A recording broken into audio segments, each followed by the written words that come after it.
Speaking Human. Today on Speaking Human, we fan out our thoughts on the name of NBC Universal's new streaming platform and strut out our official ranking of streaming service names. Speaking Human. Welcome to Speaking Human, where we simplify the world of marketing for humans. I'm Shad Conley, and with me is my co-host, Patrick Jebber. And Patrick, does it seem to you like we're being watched from our TVs by a bunch of large, colorful pheasants? Aren't we? It always knows what I want, so I just kind of figured that it was watching me, like Big Brother, right? Yeah, but did you notice the colorful bird that was watching you? The terrifyingly colorful bird. Not to be confused with Big Bird. And could also be terrifying when he wanted to be. Yeah. If listeners haven't tuned in, if I can say that, tuned in to what we're saying, what are we talking about today, Shad? We're talking, of course, about doon, doon, doon. Wow, that was terrible. I gotta get in tune. We're talking about the Peacock. Welcome. You made it. So our new streaming service finally has a name. Round of applause. If you guys want to stay updated on everything Peacock, please type your email in that little box down there. I'll give you time. We'll let you know what's happening with the service before anyone else knows. In fact, I'll even write a personalized thank you note if you do that, just for you guys. Thank you so much. I'll work on that right now. Type your email, click the button, you'll get updates. Yeah, the Peacock. It's going to be the new name of my reality TV show. Which is a great name. I actually like the Facebook. I like the Peacock better than just Peacock. Yeah, well, I think they should definitely use that whenever they're talking about it. Are you subscribed to the Peacock? Are you subscribed to Peacock? Because that doesn't work as well, I don't think. It sounds more important. Yeah, it's the Ohio State University, right? It's the Peacock.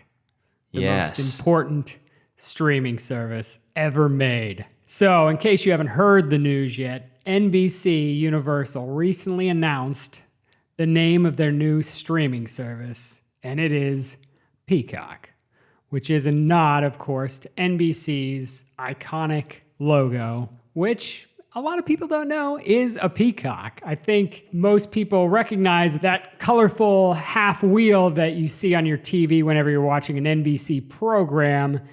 That's actually a peacock. Do you think people know that, Patrick? I think older generations know that because it used to show the peacock once upon a time. Yeah, you could actually tell before it was a peacock. It moved around, or even when it was, the older logo looked a lot more like a peacock. Now, if you look closely at it, you can tell in the middle there's kind of the shape of the bird's beak, but it's so small and subtle within there, you really don't notice as much as, before when it was an actual peacock. Now I think you just see that as color wheel or something. Yeah, you're right. I mean, today's generation might not even know, but that's what it's intended to be. Interesting little fact there. NBC initially chose the peacock as a logo because of the increase in color TV programming as opposed to black and white TV shows in the 1950s. As well as because RCA owned NBC at the time, and they manufactured, you guessed it, color TV sets. They thought it was a good way to promote the product they were trying to shill to people. Yeah. Another fun fact, it was first used in 1956 to highlight that color TV programming, right? Yeah. 56, man, that's been used for a really long time. Yeah, would be hard to get rid of now. So you can see why they picked the name. It's got some history there, some deep history. But I guess the big question is it a good name for a streaming service? What do you think? I don't know how I feel about it yet. I mean, it's simple. Doesn't sound like any other services. It's pretty meaningful in that it's connected to the brand. So it has that going for it. I feel like the more I've heard it, it's growing on me a little bit, even though it's a strange choice. I feel like the word itself lends itself to being misused. I don't know if that makes sense. No, I know exactly what you're talking about. Peacock, obviously we're breaking it down here. We've got P and we've got cock. It's a strange combination. not, ideal. Yeah. And when I first heard it, I think like a lot of people, it just kind of induces a chuckle. Even if you're not quite sure why, it just sounds a little bit silly. Even with knowing the history, even knowing that it fits with NBC, it strikes you as something you're like, this is not a great name. I don't know why they picked this. But I think I kind of agree with you. The more you kind of sit on it, you're like, well, it's not really that bad. And then, especially when you think of the other streaming service names, you're like, it's not that far off from anything else. And I think now it sounds a little ridiculous, but I think, a year or two from now, it won't. It'll be fairly normal and it won't be as much of a big deal. I think people are making fun of it and taking shots at it right now, but I think down the line, I think that'll kind of change and it'll normalize a little more. So I really don't think it's that bad as it seems in this particular moment right now, right after it's been announced. Yeah. Remember the iPad? Remember how people Oh, yeah. I mean, they cut that thing to pieces when they announced the name of that. And granted, you're talking about two totally different things, but you are talking about product naming. So yeah, I think, as I've gotten older, I realize that even what seems like the dumbest names at first can become catchy over time and commonplace. Like Hulu, Google, Yahoo. I mean, when you first heard Google, people were probably like, what? What is that? And now you can't go a day without hearing that name, right? It's become a verb. Yeah, definitely. And I think in this particular space, this streaming service arena, they're tough to name. It's a tough area to do, probably tougher than your general just naming a product, just because of what they're doing. And you have a few key challenges, which is what NBC is trying to do. They're trying to connect it to an existing media company. They're trying to sell people on a new platform. And at the same time, they're also trying to provide a simple, easy, conversation-friendly name. So they're trying to do those three things at one time.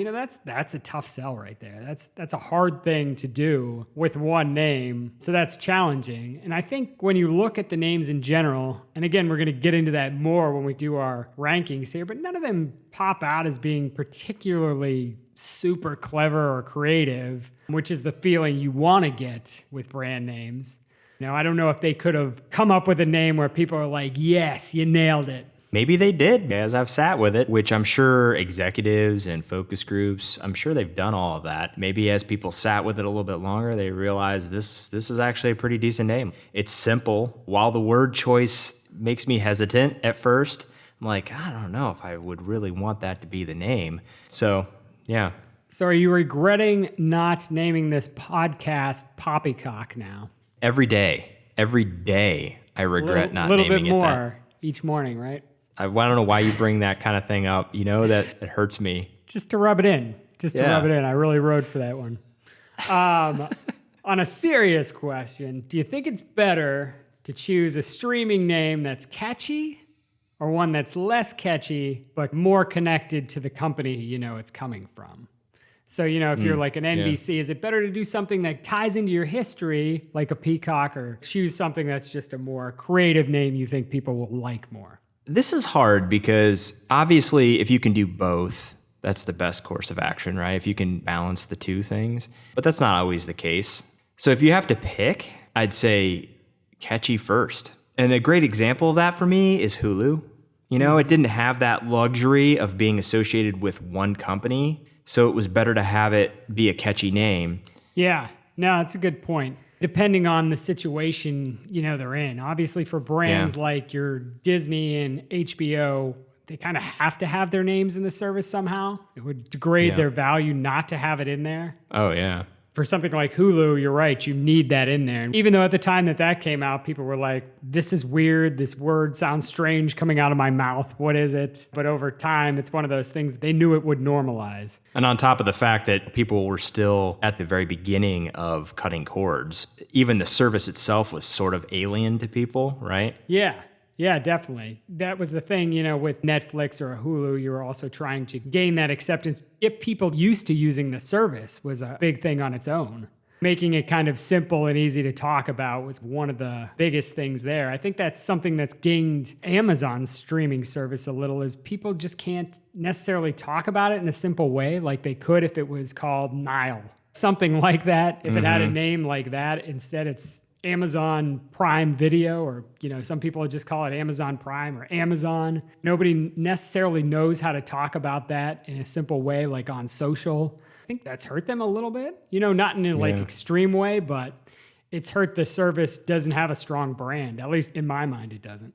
Yeah, I think what their intention is that they've compiled all of these added value components to your Prime membership. Yeah, it's all part of the whole.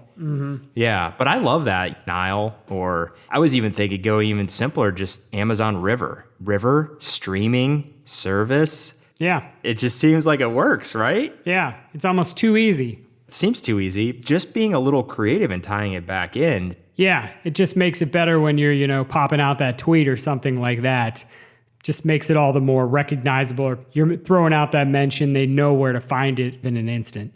Instead of Amazon Prime Video Plus Now, Go, All Access, anytime. And then their brain explodes and they're like, forget it. Twitter is like, you've hit your max amount of characters. And you're like, but I haven't even gotten through the name of the service yet. I'm out. Just forget it.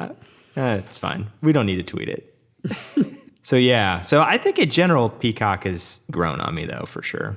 Yeah, even over this short period of time, like a peacock's feathers spreading out, it's growing on me a little bit too. I think at first it doesn't hit you great, but then you see the beauty in it a little bit. Yeah. So in a minute, we'll share our ranking of popular streaming service names from weakest to strongest. But first, let's get a quick word from our sponsor.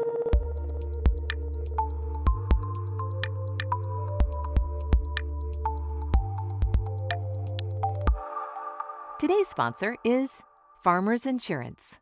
Insurance can be confusing, overwhelming, and time-consuming. At Hire Insurance Agency, we remove the guesswork and hassle, helping you protect what matters most. We offer a wide range of auto, home, business, and life insurance policies to help you meet your specific needs. Call 844-543-3463 or visit hireinsurance.com. That's HYRE insurance.com for more information.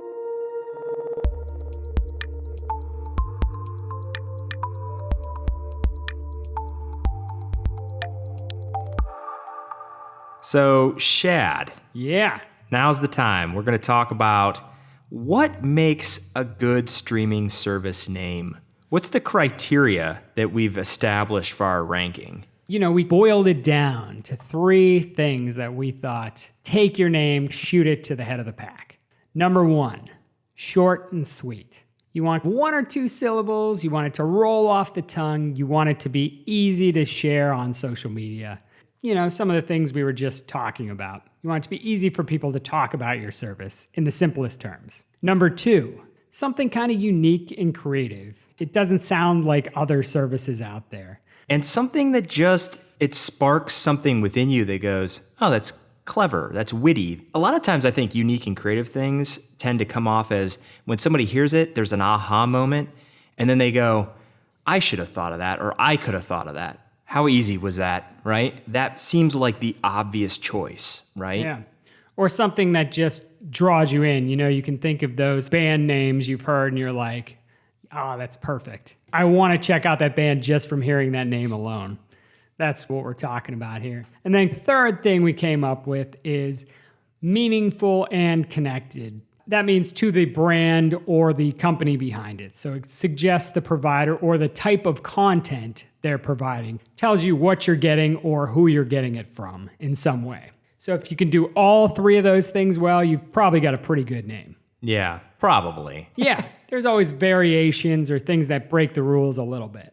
And we will say, before we get into this, we picked some names to rank here. We couldn't pick every name because, frankly, there's just too freaking many streaming services these days. So we focused on the biggest, some of the most well-known, mostly original content creators, with a few more niche ones kind of thrown in for good measure. But, we kind of left out a lot of the package streamers like Sling TV, AT&T TV, Fubo TV, and also the ones that we just thought were redundant, of some of the other things on the list. Some of the nows, the pluses, the goes, just because, we're talking about names here, so we didn't want to talk about the same things sort of over and over and over again. You're going to hear this list and you're going to be like, they left off 20 of my favorite streaming services. Well, that's because there's, 400,000 streaming services and this show's only so long. We only have so much time in a day, so we just couldn't include everything. All I want to say about that is look how far we've come that everybody wants to be on the streaming service bandwagon. It wasn't that long ago, Shad, episode 49, Cutting the Cable Cord, that we were still at the very, very edge of the ledge of falling in to this pit of what I would call streaming service despair. And mainly I say that because when you're down in the pit with all these streaming services looking around going, look at all these names, look at all these services, look at all the packages, look at all the offerings, look at all the channels, look at all the content, look at all the programming, you almost feel a little bit like you're drowning. It's overwhelming. Yeah, it's so overwhelming. And it wasn't that long ago that they didn't want to let go. Networks didn't want to let go. They wanted to make sure that people didn't cut the cable cord. Now they're all like, look, we're all going to create a streaming service for every channel and every piece of content that exists in the world. Everything.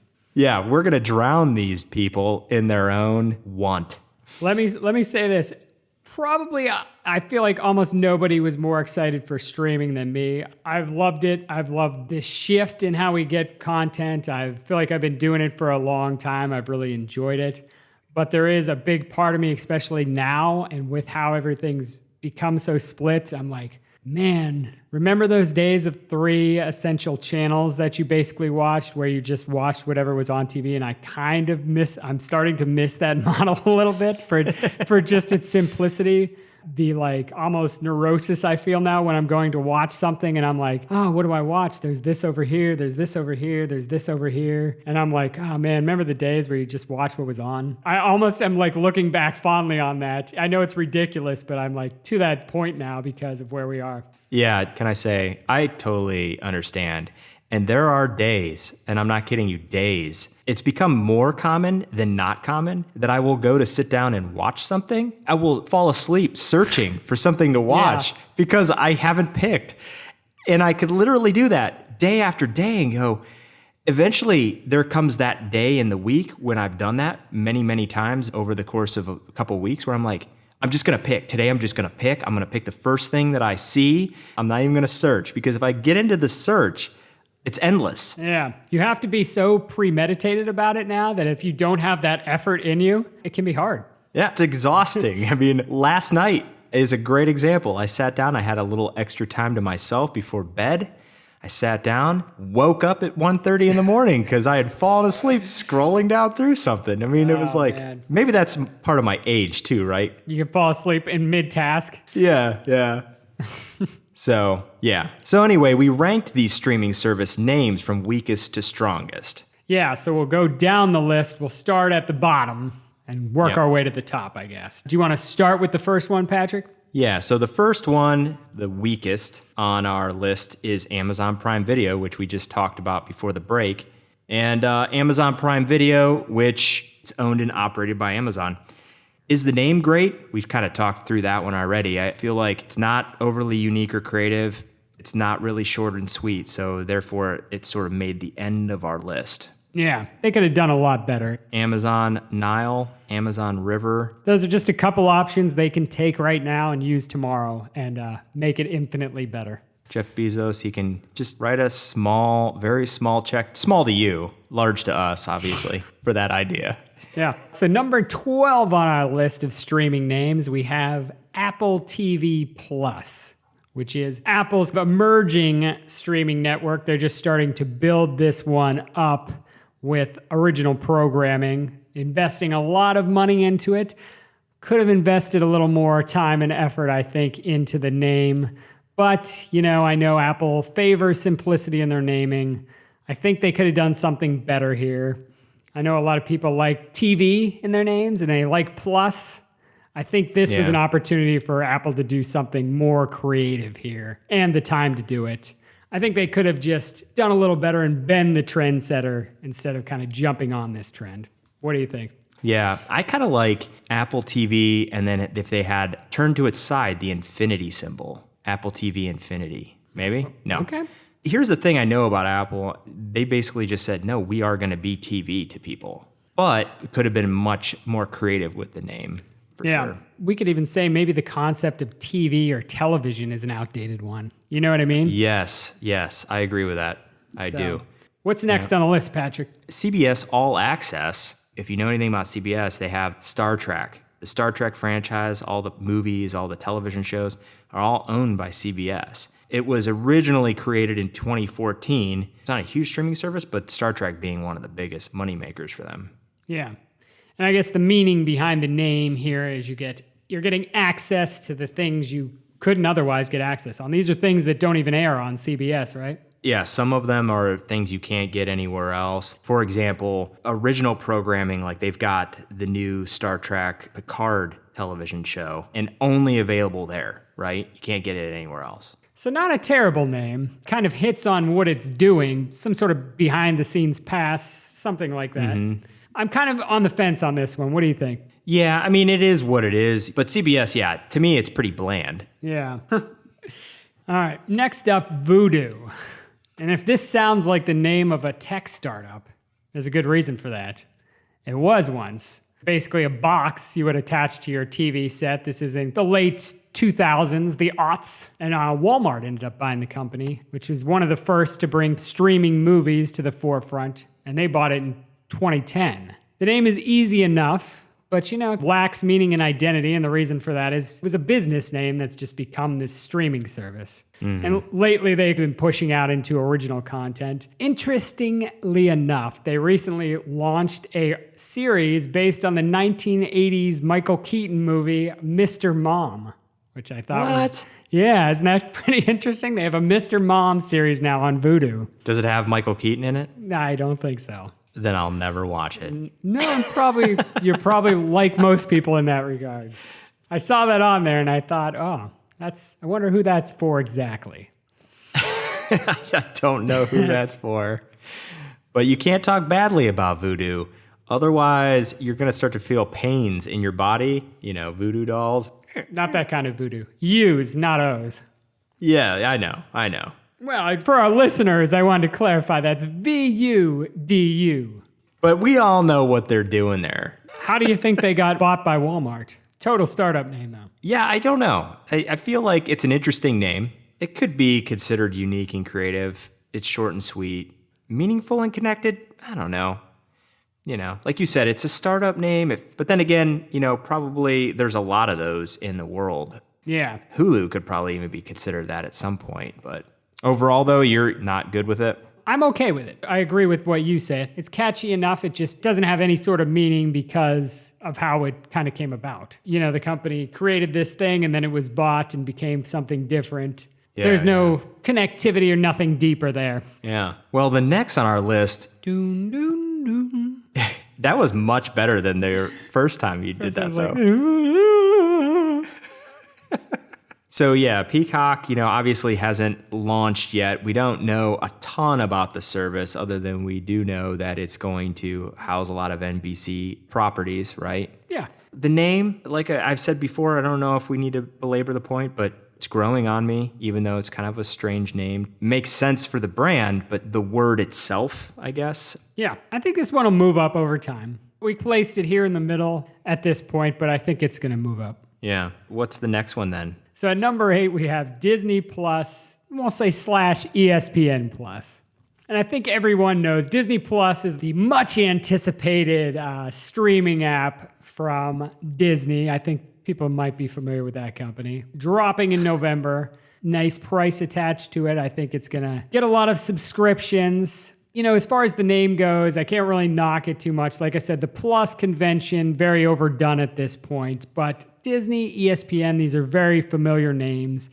You can't blame them for sticking with it's Disney.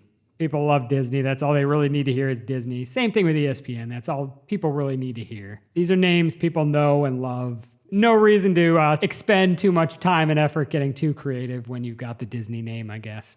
Yeah, it's fairly simple. The plus sign, the easiest way that you can reference your brand without tacking on another word. So it's got that simplicity. But Disney Plus, yeah, I can't knock it. It's right in the middle for me. And it's got the Disney name in it, which is really what they're looking for at this point, right? Yeah. No matter what the name, I think it's going to do well. We'll probably subscribe.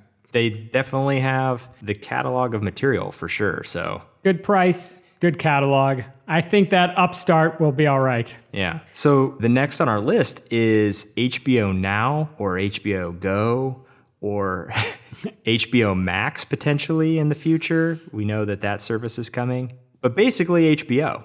I think that the HBO Now naming is okay. We talked about TV and how TV should be thought of and how it's changed the notion of television. Really, we're all talking about we have all these devices and we just want to watch that program where we're at. And I think Now describes that in the best way possible without necessarily saying HBO right where you're at this moment. It's HBO, but you get it now. And HBO was one of these first cable networks to get on the scene with their own streaming service, and everybody was clamoring for HBO to do this. Not super creative, but you get it. It's HBO, it's Now, falls in the middle. Bam. I will say I do like the idea of HBO Max. If they included like Cinemax and all those properties, I like the combination because Max tells me you're getting everything. You're getting the maximum amount of things that you want. Kind of like that. Yeah. As we mentioned off air, we don't quite understand what HBO Max is at this point. But yeah, if you're getting a combination of everything HBO and everything that's on Cinemax, that does make sense. Yeah, that's a cool name if that's a combination. But I'm not sure that's entirely what that is. I'm not sure what that is yet. Yeah, we'll have to give an update on that as we get it. But yeah. So number 6 might be the most interesting name on our list, and a service I had never heard of before we did this, and that is Crunchyroll. Have you heard of this streaming service before, Patrick? I have, and the reason why I have is because I have a cousin who had come over our house, used our Apple TV, downloaded the Crunchyroll app, and I was like, what is this? What did you do while we were gone? Because he was house sitting. Okay. Crunchyroll. He really liked anime. So he was like, oh yeah, this is what I watch all anime on. And I was like, really? I never heard of this before. But yeah. And so that's obviously what it is. It's a service that is strictly anime and manga content. I will say 45 million users and 2 million paying users or subscribers. It's not bad. Yeah. Obviously, there's a lot of people into anime, and I know there's a very active website, but it's a very interesting name. It's a name that catches your attention. Talk about a unique name. There's not much else like it. Yeah. Then we have Showtime Anytime. I don't know how I got stuck announcing HBO Now and Showtime Anytime. You're really pigeonholed. Yeah, I got Peacock hold. I don't know if that works, and it's probably actually an HR nightmare. That's dirty. But Showtime Anytime, I don't know if there's much to say about this other than it's like HBO Now, only it's Showtime. You've got Showtime Anytime. I feel like they had to do this. Yeah, right? I don't know if it's not the best name on the list, but it clocks in this high because they almost had no choice. It was just lined up. It's too easy. It's too good. They just had to do it. You know what I mean? Yeah. It's Showtime, but it's anytime. I don't know. Not much more to say about that other than good job, Showtime. Anytime. Yeah. Next up on the list, getting down there, is Canopy. With a K. With a K, I should say. Yep, Canopy with a K. Now this you may or may not have heard of. This is a streaming service that's free for a lot of public library users or university students. Free for the users, not free for the libraries and universities who do have to pay for it. This was a company that started up in Australia. I'm assuming, the name is kind of a play on canopy with a C, something that covers. So they're covering these institutions with all this available content that then the patrons of these institutions can then get for free. So it's kind of interesting, it makes sense in that usage, and always changing the letter can pay off, cannot pay off. I'm usually hesitant on doing that. I think that can be kind of an overplayed trick. Here, I think it's all right. What are your thoughts? It's okay. I go back and forth on this one. Not a huge fan of changing the letter out. But if it's creative enough, I usually let it slide. But Canopy, I think, why not? I think because of the meaning that can make it make sense in terms of how this is used. A free service for these people who fall under this umbrella. So Could we call it umbrella? we could call it umbrella, but we'd have to spell it, with 2 O's or something. That'd be umbrella. I don't know. And then we could have Rihanna sing the theme song, Umbrella, Ella, Ella, A. But I could use some good marketing. Yeah, they could. So the next on our list is one that doesn't need any more marketing, I don't think. I mean, it could always use marketing. Don't get me wrong. We're a marketing company here anyway. So everyone can use marketing. Everyone. Everyone in the world. It doesn't matter how much marketing you've ever had. You could still use more. A lot of passion in the way I said that too. So next on our list, we're getting down to the top 3 here on our list, Hulu. And Hulu, it's a subscription video on-demand service. It has 28 million users, but I think it's a good name. It's interesting, it's short and sweet, easy to remember, and just did a lot of great marketing at the very beginning, right? Yeah. And I think as we get down to the top 3 here, I think these could be interchanged. I'm looking at it now. I'm like, well, maybe Hulu should have been number 1. Mm-hmm. This is a really good name that you're right. They did a really good job on marketing this from the get-go. Looking at the word, I even like how the word looks, how the letters fall together. Yeah. Which is one of those things you don't always think about when you're naming something, but how that's going to look. And it is a strange name that was kind of weird and jarring to many at first. A la Peacock. I remember first hearing it and being like, Hulu? It just rolls off the tongue nicely now. Going back to its origins, company blog explained one of the reasons for the name. In Mandarin, Hulu has 2 interesting meanings, each highly relevant to our mission. An ancient Chinese proverb that describes the Hulu as the holder of precious things. And the second meaning is interactive recording. And the other thing, they also liked that people had no previous associations with the word. They weren't bringing any baggage to this word. It was something they could make their own. While it's strange to people at first, they had the ability to shape it in any way that they wanted to, which is something you don't always think about as marketers, which takes a little more work, especially on the front end, but the payoff can be bigger. Yeah, and I really like that idea of taking a word that maybe never gets used and shaping it, like you said, had no baggage. I love that. Yeah, maybe should have been number 1. What's next on our list? Number 2, then, is a somewhat popular streaming service, a little one known as Netflix. It's short, it's simple. I think everyone knows what Netflix is at this point. Most people have it. 139 million subscribers worldwide on Netflix. Wow. Yeah, it's a lot of people. This company defined streaming. They defined what streaming was for a generation who had no idea what streaming actually was. Here's how you do it. Well, the name has become a brand. Breaking down the words now, it's actually something pretty dated. You have net, a word people don't really use all that often to refer to the internet anymore. I think back to the Sandra Bullock movie, The Net, which seems pretty dated. And you have flicks, another word for movies, which aren't even the main reason people watch Netflix anymore. But it's interesting. It just kind of exists as its own thing now. It's like a Google.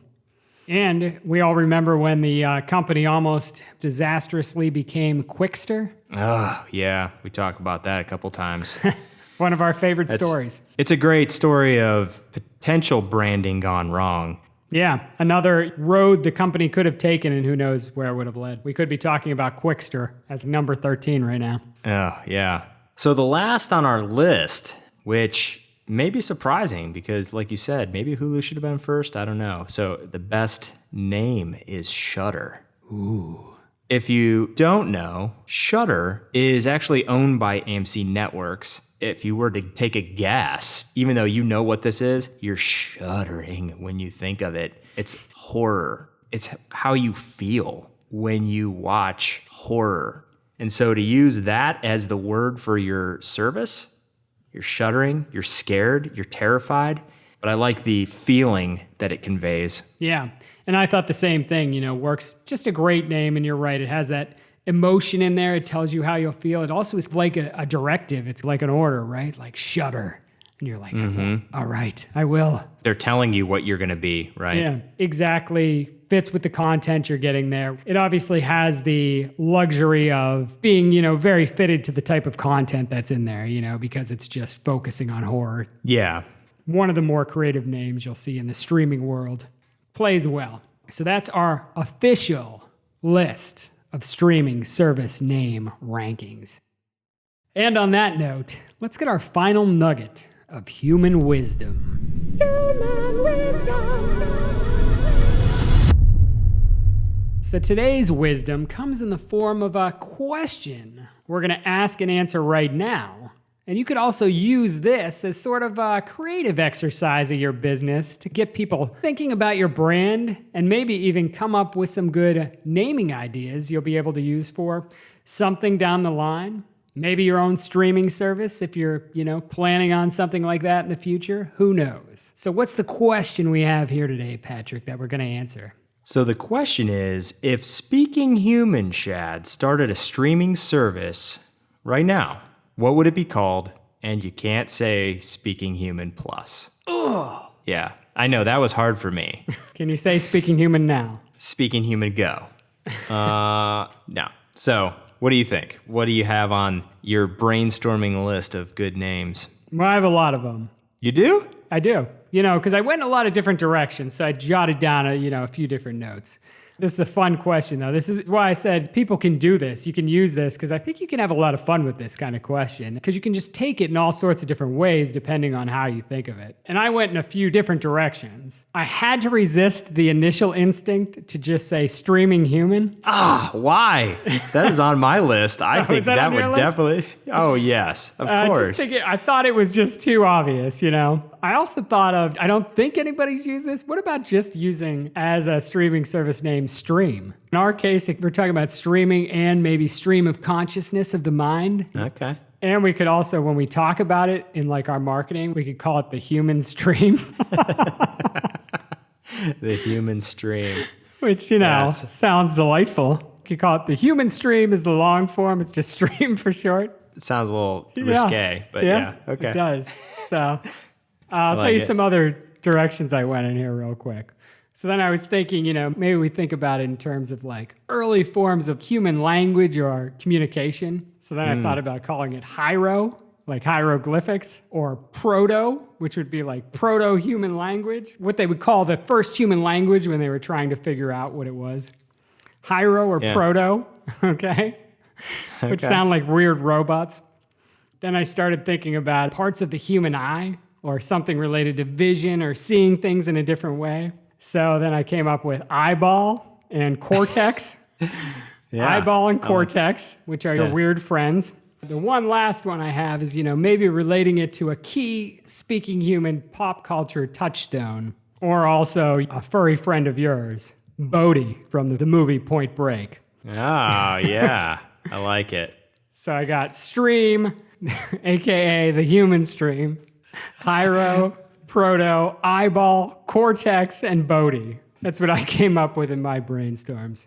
I like those. This is the fun part of brainstorming. Even really ridiculous ideas can sometimes lead to other potentially very good ideas. And sometimes even the ridiculous ideas can be great ideas, right? So usually that's why it's good when you have other, usually when it's me and you bouncing off each other, we'll bounce back and forth if we were doing these together. Say, what if we go somewhere here? And then I throw something out and then you would come up with something and we'd bounce around 20 times before we'd fall on something that was halfway decent. It's always a collaborative effort. That's what ends up being the best product. I thought, it'd be kind of funny just to go with what we see some of these guys doing, like human TV, entertainment for humans. And that's how I thought about the messaging. That's actually pretty good. What about human TV minus? Entertainment for humans and those who are less than human. I really like streaming human. It seems obvious, I think for a reason. That spawned into, what about more human? More human than human. That could be our theme. Yeah, we could get Rob Zombie. You're getting more human content, right? So it's more human. And it's kind of this idea of the plus, but flipping it. You said hiero, and I thought glyphics, kind of an interesting offshoot from human language and communication. Mm-hmm. I do like hiero, too. And then just you saying Bodhi, I was thinking, why not just call it whoa? Just WHOA. Maybe Wow. even the exclamation point. Maybe, but in all caps. Yeah. Whoa. It shows an expression. It could be catchy. Yeah, that's not bad. It's actually pretty good. It just makes you go, whoa. Do you have Whoa TV or Whoa? Do you have Whoa? I've got Whoa. I love Whoa, man. Some of the stuff they got on there is amazing. Catch Whoa now on the human stream. On Streaming Human. We also had, it's funny, we did a brainstorming session a long time ago where we were coming up with these names, and human bits, because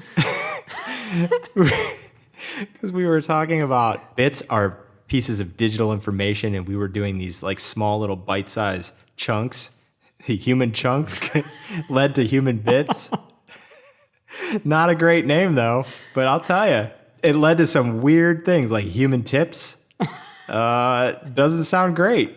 If you're gonna give someone some human tips, you take it out of context. That doesn't sound too great, right? It's not terrible. So, You're just cutting off their fingertips. what kind of human tips? I don't think I want that. Those are some great names, though. I like a lot of the ones on your list for sure. Yeah, surprisingly strong showing for human TV. Just knocking things with TV at the end, and then human TV comes along. Entertainment for humans. Yeah, that's a great show. I think we covered a ton. Who knew we could talk that long about streaming service names? Yeah. We hope you enjoyed this episode as much as we did. And that's it for today's episode, everyone. You can find current and past episodes of this podcast on speakinghuman.com. While you're there, click on the Watch tab and check out our new video series, The Was. That's right. It's a nostalgic look at the past coupled with trending current events. The Was. We'll be back in 2 weeks with another episode of Speaking Human. Catch you then, humans, on Human TV. Now streaming on the Human Stream. Speaking Human.